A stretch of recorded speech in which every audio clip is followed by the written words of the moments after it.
Radio V. Radio in TV. Radio in TV.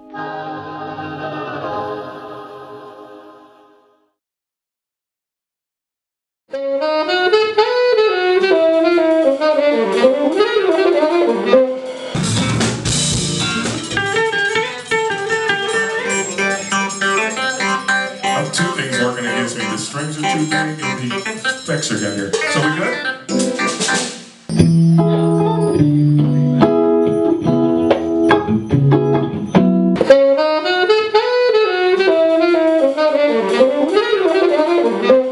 Soundcheck at the Rrazz Room. You're watching T Radio V. I'm Nikki Thomas, and I am a very lucky chick, all right?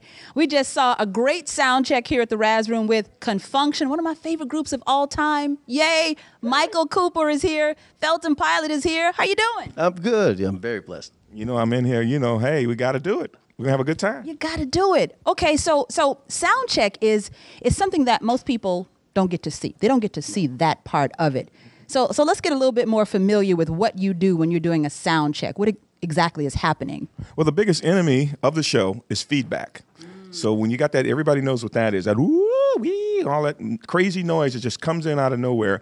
And, of course, once it's happened, it's too late. You can't take it back. So it takes you like another 5 minutes to get the audience back out of that. So we got to eliminate all feedback. And, of course, we want to make sure each and every instrument up here can be heard and each and every voice can be heard and that it's mixed properly for the venue. So that's the main thing. All right, so you're getting all the technical difficulties out of the way. Right, you got to do it. When you don't do it, you invite disaster. Yeah, we've seen that happen before. And you know how you're watching the show and you don't know what's going on? They didn't do a sound check, so that's what you're telling me. Yeah, right. Well, you can do sound check and things still go wrong, but at least you got an idea. You're at least 70%. You kind of got control of what's going on, and you want to present it to the people right because they paid their money, and do not pay money to come here and see technical difficulties and mess. I'm gonna say it, screw ups. You don't do that. So we got to have sound check. Uh-oh.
Okay, so even on top of that, like the feedback and all those other things, you guys were tweaking a whole lot of different little things. How do you know when you get it just right?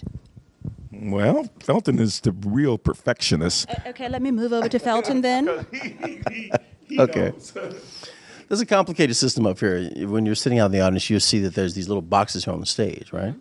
And, when you're listening out in the front, you're listening to the speakers up here on the top, and that's what you hear. Okay. Each of the boxes is, for instance, if he wants to hear more drums and more keyboards, we can turn that up just in his mix right there. So it's kind of a battle, because if that speaker is too loud, then it picks up through the microphone and causes additional issues. So there's a lot of fine tuning that we have to do.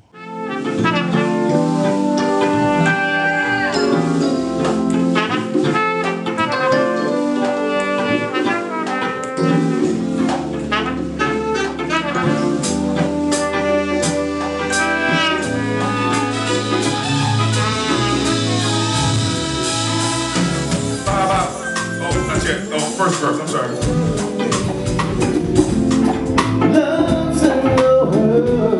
A little faster, again.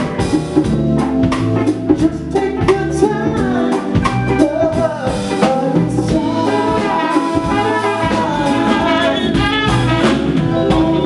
you're wandering free, searching for love to be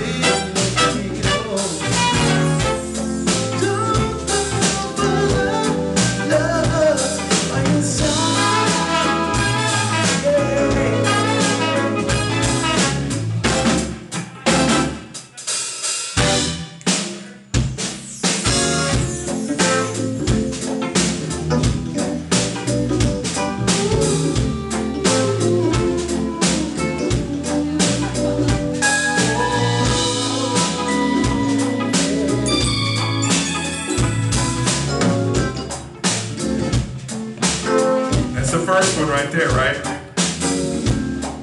It's the second one right there. So we'll start that add stuff on. Third one right there. And this is the chain. Hit the hit right here. Hit it.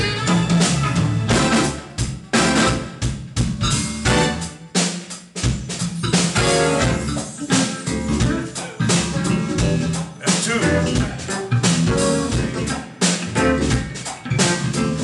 Chain. Yeah.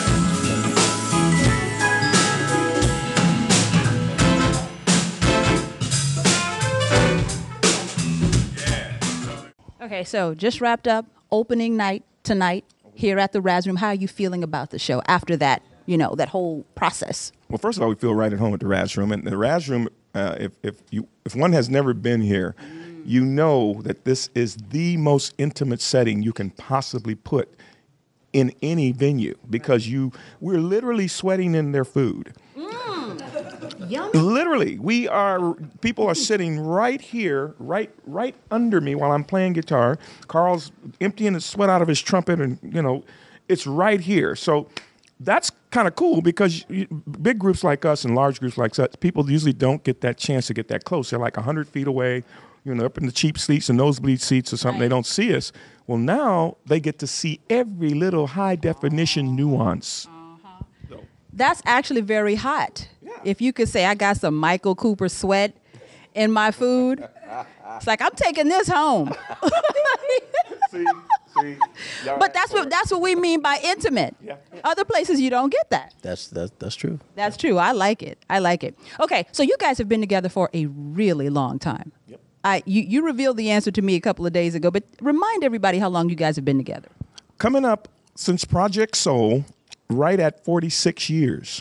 If you talk about the early 15, 16-year-old guys playing together, you're talking about 46 years. Confunction, maybe about 42, 41. 41 years as Confunction. Okay, nobody stays together that long. That's a marriage.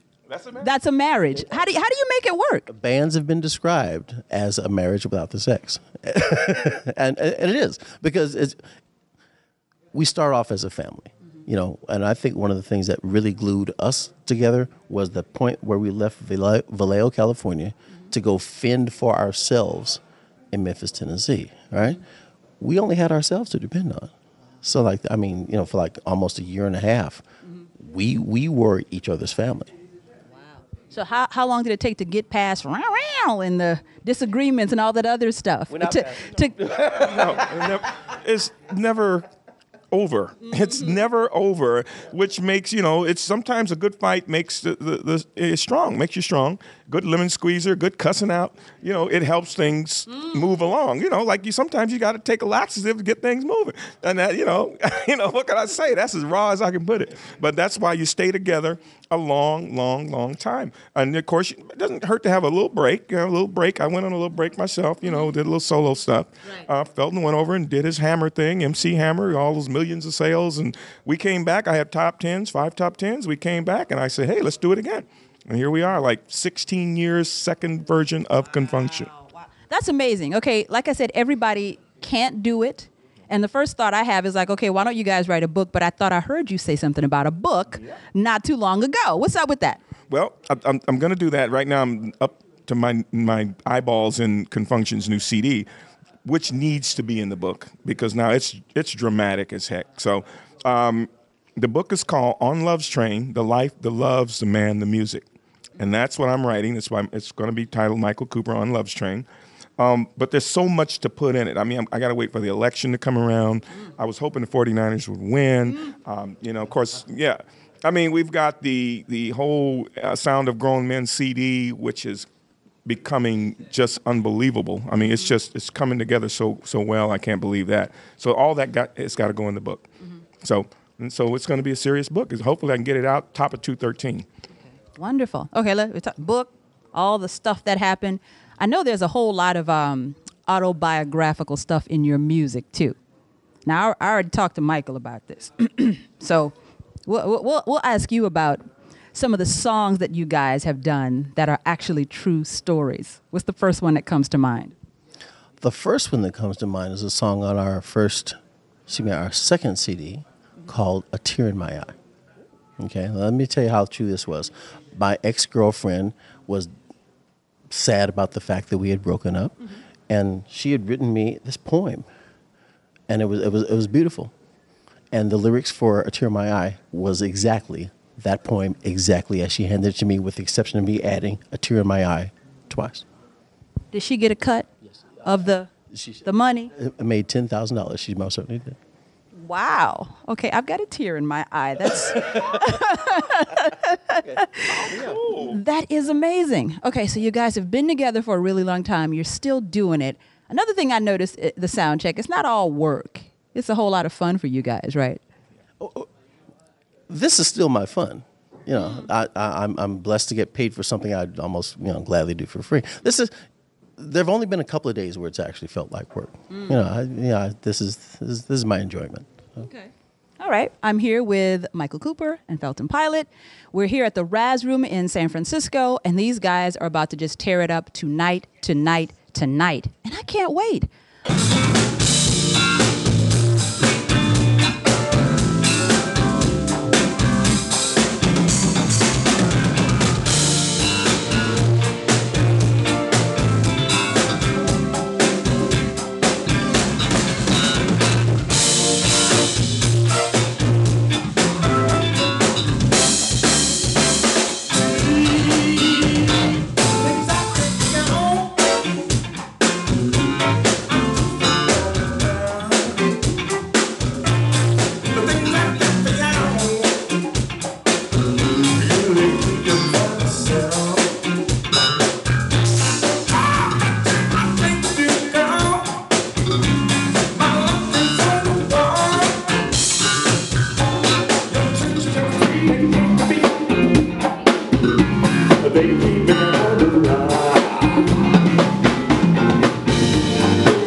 so there's another thing I wanted to ask you about. You guys have all these great songs, and there is a kind of new concept that is kind of joining together with the good old stuff. Tell us about that. Well, it's the sound of grown men is basically a testimonial to making it this far, to be still. I mean, we've lost so many people our age and younger. And I mean, when I think about I think I got this awakening when Gerald Levert passed. And I was doing a little radio late night thing in Sacramento, and I remember having to prepare a show and talk about the passing of Gerald Levert and all, and then it just hit me, you know, Roger Troutman, everybody, and then and Confunction is still here, Lakeside is still here, SOS Band still here, Midnight Star, the Barcades, everybody's still here, but everybody is not still here. We lost Drac of Slave. We just start losing people. So I said, well, while I'm able, and while I still can sing, while I still got Felton, while we're blessed. Yeah. We are and we have a complete support group in our basically the San Francisco Bay Area and the world through the internet. Let's go ahead and do a new CD, and not just a new CD. Let's celebrate the becoming grown men finally. You know, things matter. Being a grandfather is off the chain to me. I mean, I have grandchildren that are just unbelievable. They're just great. It's just something that to be celebrated, and I thought, let's do a CD about the sound of grown men. That's a wonderful concept. So, and you mentioned it, and it's great that you brought it up. We have lost so many greats. We've been wounded by the loss of so many greats. Let's talk about your experiences on Soul Train. I love a good story.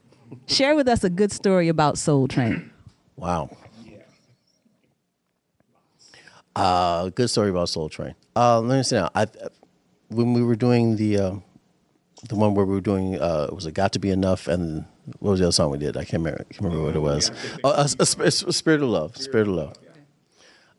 When I can remember, you know, we had this massive choreography thing, and I was trying to work out a thing between having my trombone stand behind me and putting my trombone down and singing my part. I've got to be enough, girl. You know, so.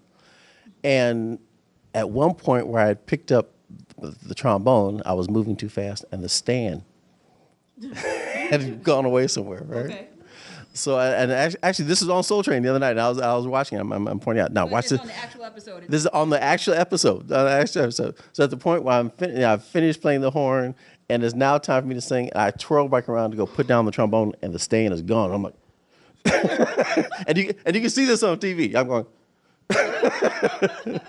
I finally put it over there, but yeah, it's And Don Cornelius specifically, I use the word wounded. Because that's exactly what it felt like. So many greats, we lose them and we're wounded because it's like, wait a minute, we grew up, we almost don't know what to do without these people in our world.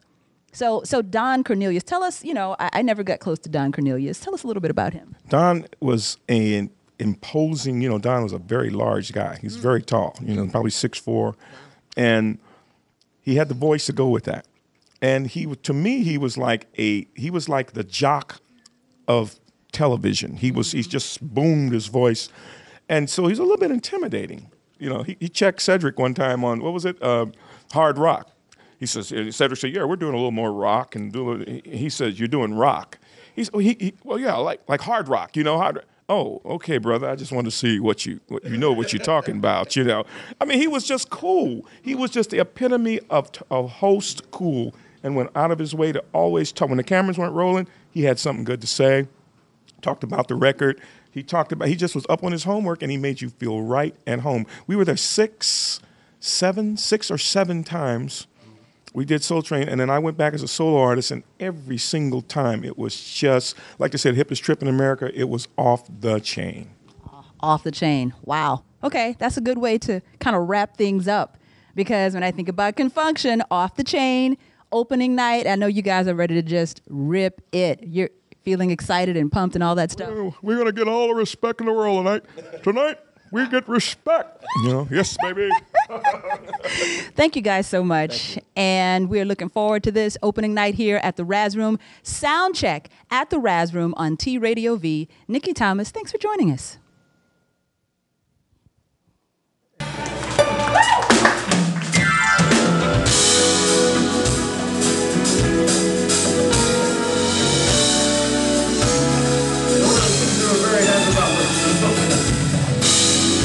Introduction of some of the new schools with the old school. Tonight, we have some representatives of the new school right here. The young, doing part of the show tonight.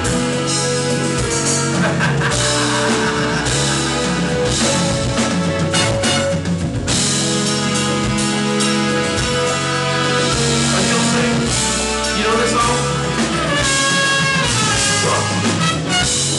Check out the love shine.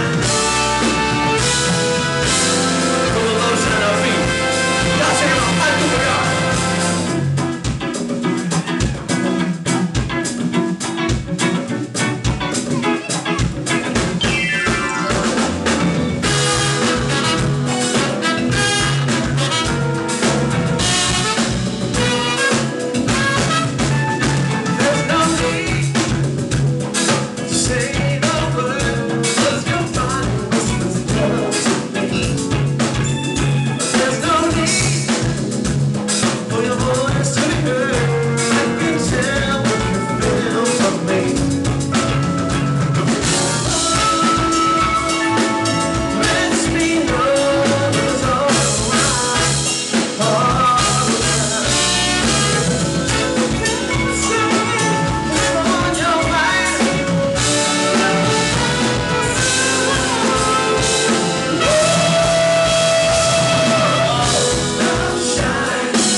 introduction of some of the new schools with the old school.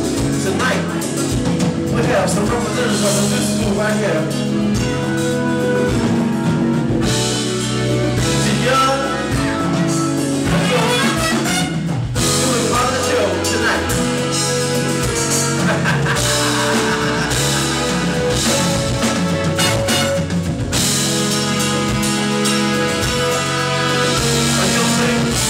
You know this song? Check out the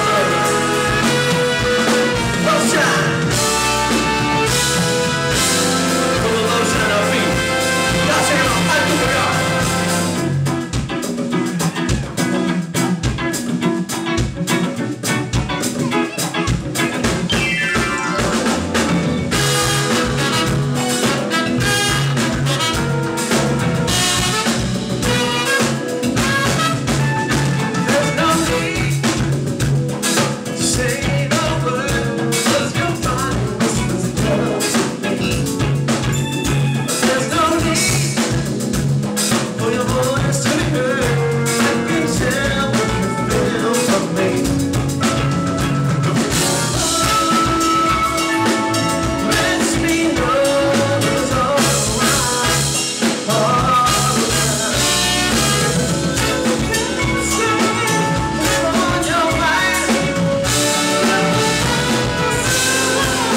Radio V. Radio in TV. Radio in TV.